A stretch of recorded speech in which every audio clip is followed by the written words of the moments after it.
Bienvenue à une autre leçon. Si vous regardez ma vidéo pour la première fois, assurez-vous de consulter ma chaîne pour des vidéos de leçons similaires. Et veuillez vous abonner si vous souhaitez être averti chaque fois que nous publions une nouvelle vidéo. On commence notre leçon. Une leçon mouvementée aujourd'hui, le maître a une idée géniale. Il nous demande d'apporter un animal pour l'étudier en classe. Réfléchissez quelques instants, nous dit-il, puis faites des propositions. Après un moment, Pascal lève le doigt. Tu as une idée? Lui dit le maître. Oui, monsieur, je peux apporter mon ourson en peluche? Voyons Pascal, répond le maître, ce n'est pas possible. Ce qu'il nous faut, c'est un vrai animal, un animal vivant. Alors José propose d'étudier un vrai éléphant, un très gros éléphant. Tout le monde pourra monter dessus pendant la récréation. Quelle bonne idée! Lui dit le maître en souriant, mais ce sera toi qui apporteras l'éléphant. Répond José. Soudain, tout le monde se met à parler en même temps. Fatima veut apporter le canari de sa grand-mère, Charles, la jument de son oncle, Béatrice les poissons de son aquarium. À la fin, le maître, fatigué, répète sans cesse, trop gros, trop petit, trop dangereux, trop de problèmes. Le respect des arbres. Un beau matin, grand-père nous demande à mon frère Jacques et à moi de planter 10 jeunes sapins. Nous avons, sans trop de peine, planté 4 sapins. Puis nous commençons à avoir chaud et soif. Et toi? Ça t'amuse de planter des arbres? Me demande Jacques en s'essuyant le visage. Moi? Non. Ça me fatigue beaucoup. Écoute, nous allons faire une farce à grand-père. Plantons les autres sapins, la tête en bas. Nous commençons à enterrer les arbustes, le feuillage en bas et les racines en l'air. Le soir, grand-père nous dit en souriant, combien avez-vous planté de sapins? Tous les sapins, grand-père. Le lendemain, très fâché, grand-père nous conduit à l'endroit où nous avons planté les jeunes sapins. Là, il nous montre 6 arbres avec leurs racines en l'air. Ils sont tous morts.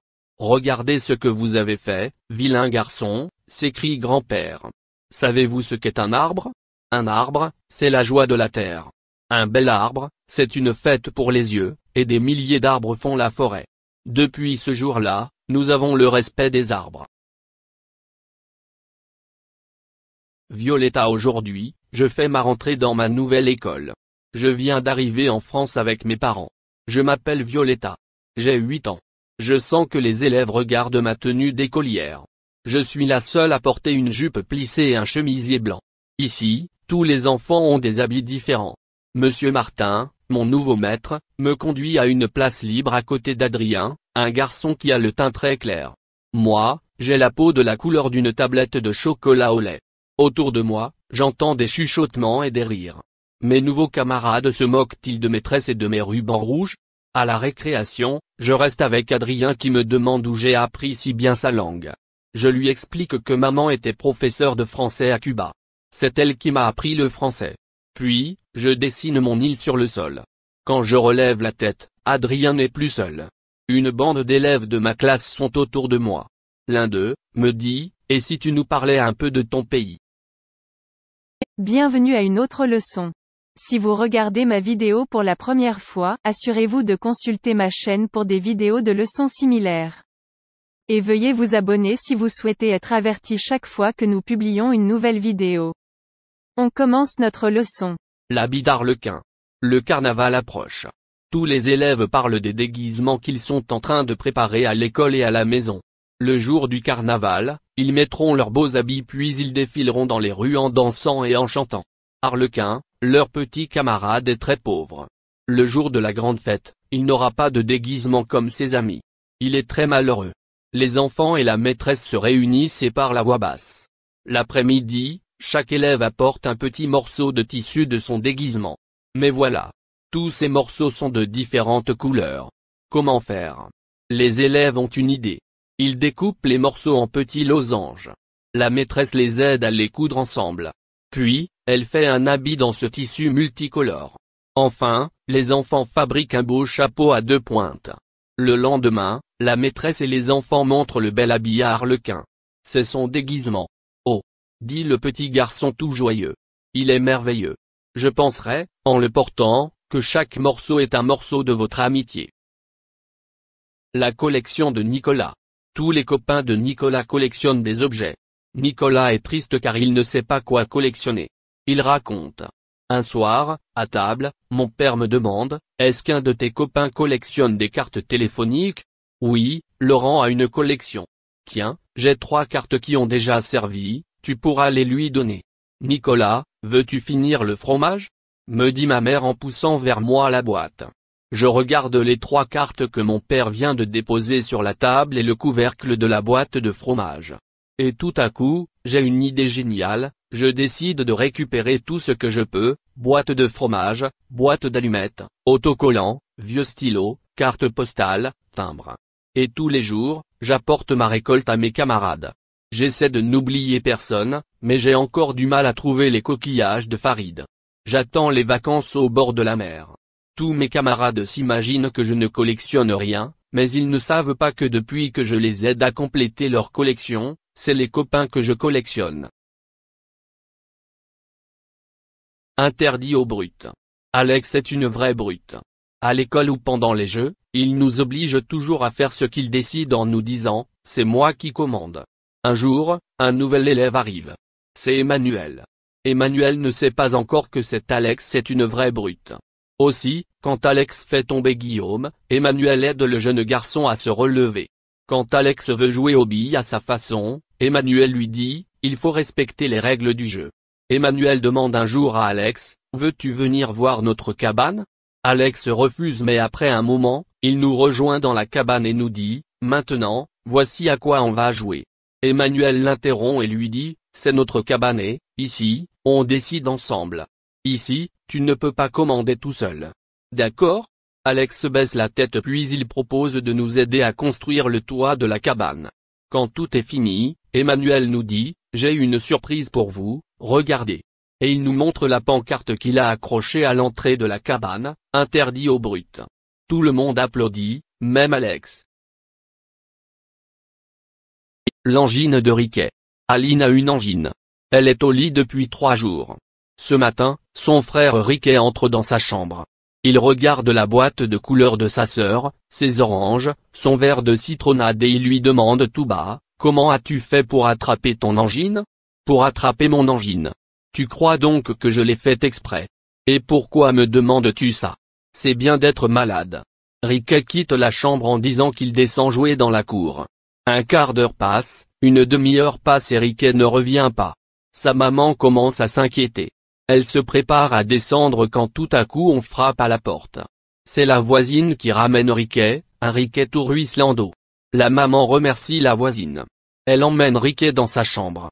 Elle le déshabille et le frictionne à l'eau de Cologne, puis elle lui dit, « Pourquoi as-tu fait ça ?» Riquet lui répond en pleurant, « C'est pour attraper une angine comme Aline. » Bienvenue à une autre leçon. Si vous regardez ma vidéo pour la première fois, assurez-vous de consulter ma chaîne pour des vidéos de leçons similaires. Et veuillez vous abonner si vous souhaitez être averti chaque fois que nous publions une nouvelle vidéo. On commence notre leçon. Mamie. Ma mamie, je l'appelle Nanouche. Elle ne ressemble pas à une vraie grand-mère avec un tablier à carreaux et un petit chignon gris. Elle est encore jeune, ma mamie. Le matin, elle se lève avant tout le monde pour faire le tour du quartier au pas de gymnastique, en survêtement rose. Nanouche dit que la course à pied est bonne pour la santé. Dans le quartier, les balayeurs ont l'habitude de la rencontrer à l'heure où le soleil se lève. Et ils crient, « Ça va mamie ?»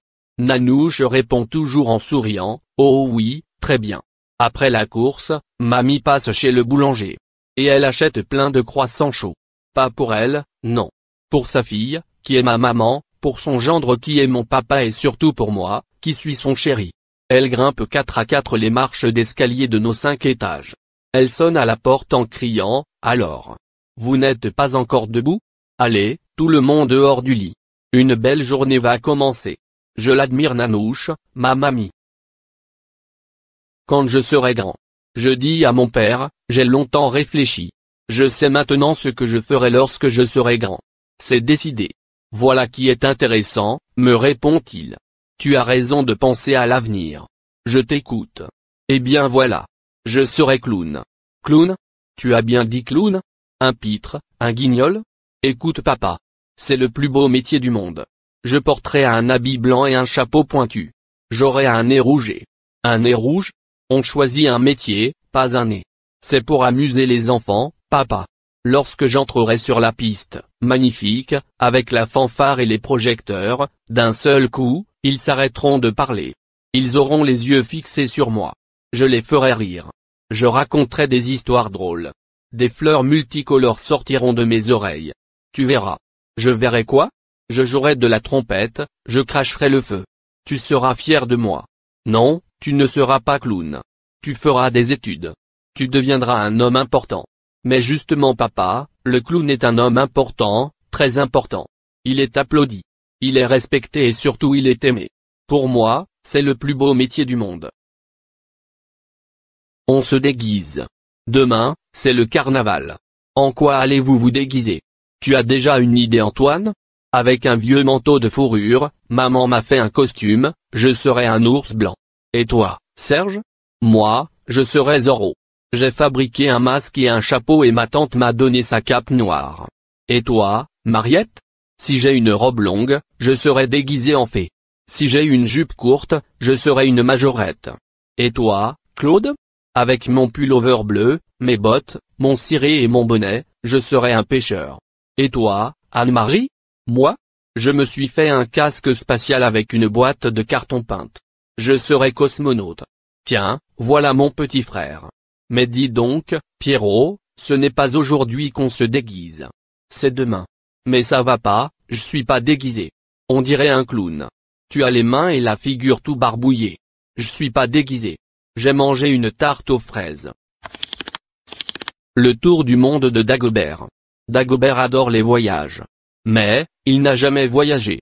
Une nuit, Dagobert rêve qu'il fait le tour du monde sur sa trottinette. Il traverse des campagnes fleuries, il survole des mers immenses, des océans et de hautes montagnes. Il arrive enfin dans un petit village.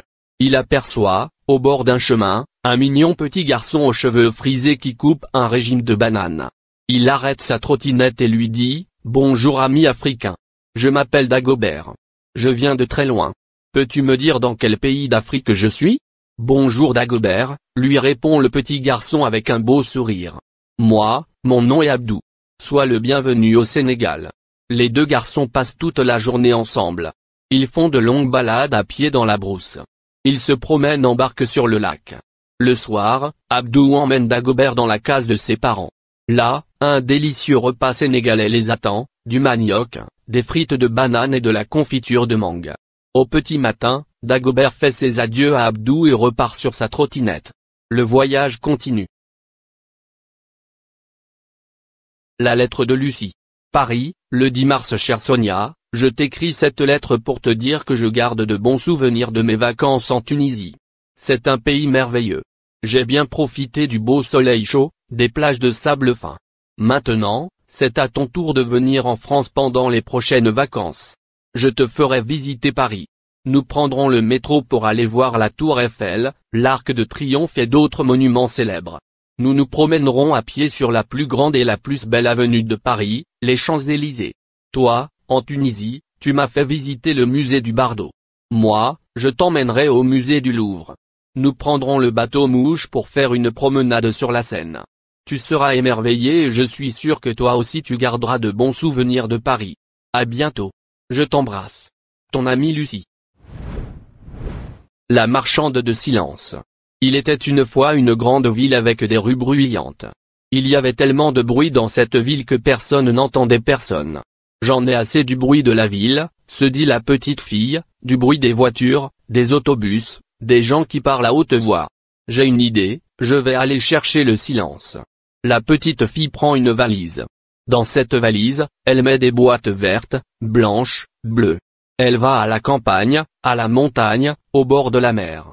Là, elle entend le silence pour la première fois.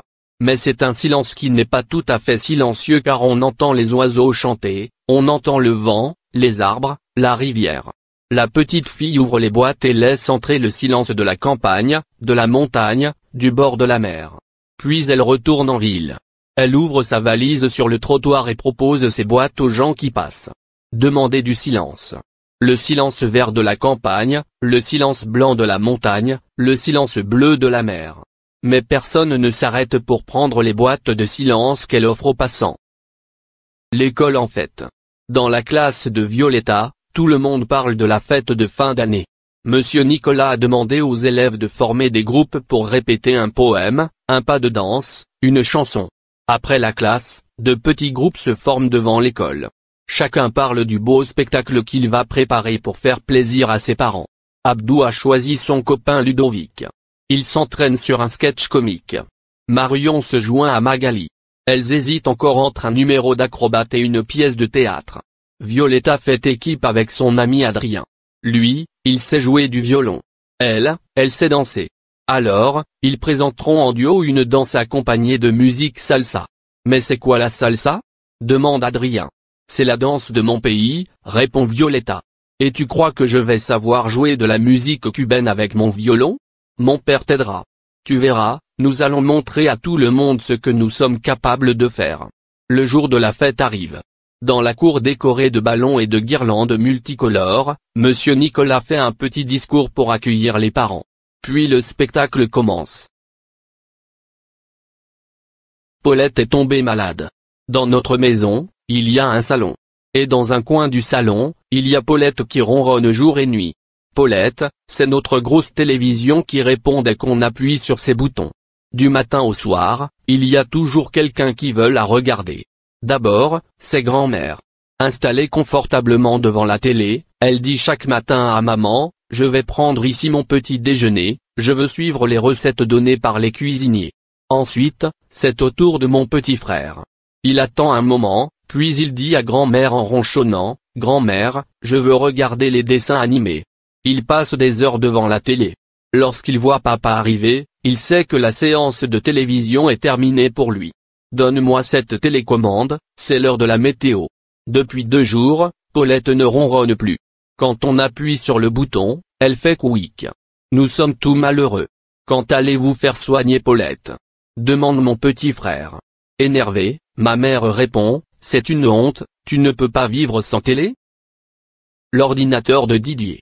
Didier est fier. Il a inventé un ordinateur extraordinaire qui sait tout faire. Qu'est-ce qu'il a de spécial ton ordinateur? Demande Franck à son oncle. Regarde ce qui va se passer. Didier appuie sur plusieurs touches du clavier et aussitôt Franck lit sur l'écran de l'ordinateur, met en marche le ventilateur. Puis, sur l'écran apparaît la réponse de l'ordinateur, OK.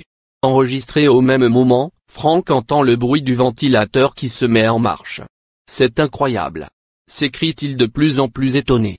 Veux-tu que l'ordinateur nous prépare du café? Lui demande Didier. Oh, oui. Je suis curieux de voir comment. Didier tapote sur le clavier.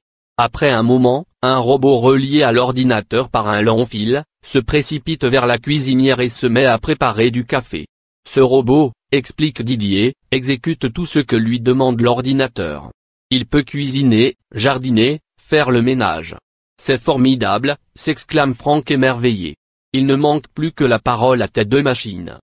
Merci d'avoir regardé. N'oubliez pas de vous abonner à notre chaîne et d'activer les notifications pour les mises à jour régulières.